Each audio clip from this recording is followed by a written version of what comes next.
चलिए आगे बढ़ते हुए उत्तर प्रदेश में स्कूलों के विलय पर योगी सरकार ने बड़ा फैसला लिया।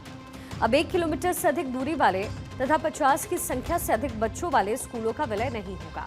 अगर इन दोनों मानकों के विपरीत किसी स्कूल की पेयरिंग हो चुकी है तो ये पेयरिंग समाप्त होगा और ये प्रक्रिया 1 सप्ताह के भीतर ही पूरा होगा। योगी आदित्यनाथ की बेसिक शिक्षा राज्य मंत्री संदीप सिंह ने एक प्रेस कॉन्फ्रेंस कर इस बात की इंफॉर्मेशन साझा की है। मंत्री संदीप सिंह ने दावा किया है कि 2017 के बाद प्रदेश की प्राइमरी शिक्षा में काफी सुधार आया है। उन्होंने पूर्ववर्ती सरकारों पर हमला बोलते हुए कहा कि 2017 से पूर्व प्रदेश में बेसिक शिक्षा की हालत बहुत खराब थी, जिसमें अब बड़े स्तर पर सुधार हुआ है। उन्होंने विरोधी दलों पर स्कूल पेयरिंग के नाम पर भ्रांतियां और अफवाह फैलाने का भी आरोप लगाया और कहा कि शिक्षकों का एक भी पद खत्म नहीं होगा।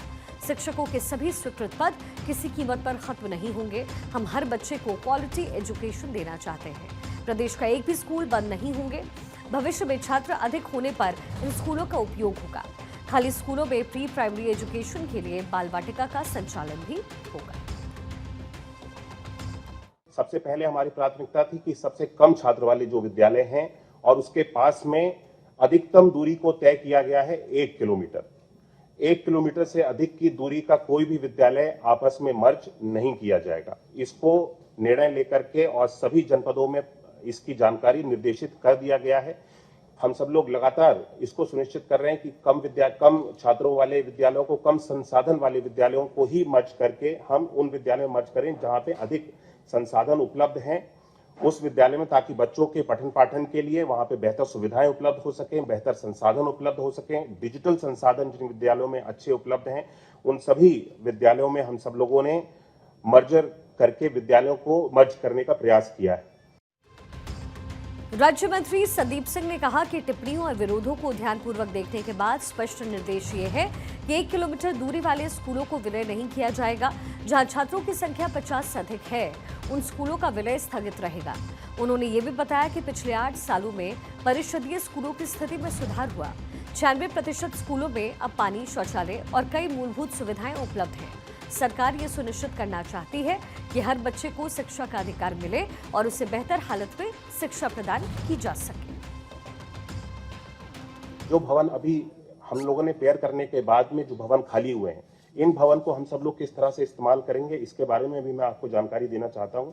हम सब लोग जितने भी भवन हमारे इस पेयरिंग की प्रक्रिया के बाद में और अनपेयरिंग की प्रक्रिया पूर्ण हो जाने के बाद में शेष बचेंगे, उन सभी भवनों के साथ में हमारा विभाग, बेसिक शिक्षा विभाग, ICDS विभाग के साथ में मिल करके हम प्री प्राइमरी यानी बाल वाटिका को प्रारंभ करने जा रहे हैं। ये प्रथम वर्ष होगा क्योंकि भारत सरकार ने भी कहा है कि 6 वर्ष की आयु से हम कक्षा 1 में बच्चे का दाखिला करेंगे। ये नियम जो है पूरे देश भर पे लागू होता है। इसको देखते हुए बच्चों के लिए जो अर्ली चाइल्डहुड एजुकेशन है यानी प्री प्राइमरी की एजुकेशन है, उससे कहीं ना कहीं बच्चों को हम अपने परिषदीय विद्यालयों में उससे दूर जाते हुए हम सब लोगों ने महसूस किया। इस निर्णय को इसलिए लिया गया। इतना ही नहीं, बेसिक शिक्षा राज्य मंत्री संदीप सिंह ने बताया कि उत्तर प्रदेश में पेयरिंग कोई नई नीति नहीं है। कई अन्य राज्यों में ये पहले से लागू हो चुकी है। आपको ग्राफिक्स के जरिए बताते हैं कि अब तक किन किन राज्यों में पेयरिंग नीति को अपनाया गया है, कौन से वो राज्य है जहां ये पहले हो चुका है। सबसे पहले 2014 में लगभग 20,000 स्कूलों का विलय हुआ। मध्य प्रदेश में 2018 में पहले चरण में 36,000 स्कूलों का विलय, 16,000 समेकित परिसरों का निर्माण हुआ। उड़ीसा में 2018 और 19 में तकरीबन 1800 विद्यालयों को पेयर किया गया। हिमाचल प्रदेश में 2022 और 2024 में चरणबद्ध विलय की प्रक्रिया जो है वो पूरी हुई है। अब इन तमाम राज्यों में संसाधनों का जो समेकन है, टीचर स्टूडेंट्स समीकरण जो है वो अनुपात है और शिक्षा की गुणवत्ता को सुधारने के उद्देश्य से ये पूरी नीति बनाई गई। इसके साथ ही बेसिक शिक्षा मंत्री संदीप सिंह ने कहा है कि प्रधानमंत्री और मुख्यमंत्री के मार्गदर्शन में राष्ट्रीय शिक्षा नीति का अनुपालन किया जा रहा है। बीते 8 साल में बेसिक शिक्षा में जमीन आसमान का अंतर आया है। 2017 से पहले सरकारी स्कूलों में मूलभूत सुविधा तक नहीं थी। अभिभावक अपने बच्चे को सरकारी स्कूल भेजने से घबराते थे, जबकि मौजूदा वर्ष में ही 27,53,000 नए बच्चों का नामांकन हुआ। राज्य मंत्री ने स्पष्ट किया कि विलय प्रक्रिया में सुधार जारी रहेगा, लेकिन अभिभावकों की सहज पहुंच और सुविधा को प्राथमिकता दी जाएगी। योगी सरकार की जो पॉजिटिव पहल है वो देखने को मिली। कोई स्कूल अगर 1 किलोमीटर दूरी में हो तो विलय मुक्त रहेगा। 50 से ज्यादा छात्रों वाले स्कूल भी विलय के दायरे से बाहर होंगे।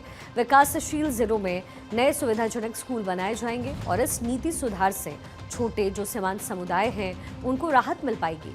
सरकार की समेकन परियोजनाओं में संतुलन साफ तौर पर नजर आएगा।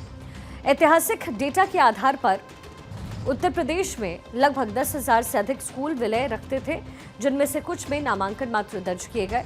अनेक स्कूल ऐसे भी थे जहां पर 5 से 10 विद्यार्थी ही नामांकित थे और इन खाली स्कूलों को विलय करने का उद्देश्य था शिक्षक अनुपात सही रखना, संसाधन जो वितरण है और सुविधाओं का समेकित उपयोग करना, ये बहुत ही इम्पोर्टेंट था, जिसकी वजह से उत्तर प्रदेश में ये बड़ा फैसला लिया गया है। आदेश लागू हो चुका है, लेकिन अब आगे क्या होगा? दरअसल मंडल स्तरीय शिक्षा अधिकारी सभी जिलों में निर्देश जारी करेंगे। स्कूल से डेटा लेकर के देखा जाएगा कि कौन स्कूल विलय के दायरे में नहीं आते हैं। जिन स्कूलों में 50 छात्र और 1 किलोमीटर के भीतर, उन्हें सूची से हटाया जाएगा। नए स्कूलों के निर्माण अतिरिक्त जनपद स्तर सुविधाएं प्रदान होंगी। शिक्षक संघ और अभिभावक प्रतिनिधियों के साथ समीक्षा की जाएगी।